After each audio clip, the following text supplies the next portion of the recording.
কথায় কথায় আপনারা গুনাহটা বাঁচলেন। ও মা খালারা, আপনারাও একটু মনোযোগ সহকারে শুনবেন। আর বিশেষ করে আমি বলি, যারা বাবাজি ভাইয়েরা বাড়িতে শুয়ে আছেন, যদি কানে আওয়াজ পৌঁছায় একটু চোখটা খুলে থাকবেন, কানটা একটা বন্ধ করে একটা কান দিয়ে শুনবেন, ইনশাআল্লাহ হিদায়াত পাবেন। মা খালারা গো, আপনারা প্রতি রাত্রিতেই ঘুমান। আজকে সমস্ত বাবাজি ভাইদের বলি, আজ এই মেহফিলে আসুন ইনশাআল্লাহ। ইয়ানি হাদিস কোরআনের কথা আলোচনার পরে পরে দোয়া হবে।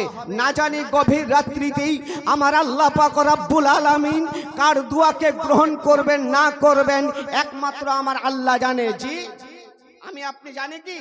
আমরা কেউ বলতে পারবো না, একমাত্র আমার আল্লাহ জানে। যদি আপনার দোয়া কবুল হয়ে যায়, এই দোয়ার সাথে আপনার বেড়া পার হয়ে যাবে। জোরে বলুন সুবহানাল্লাহ। মুআজ্জাজ।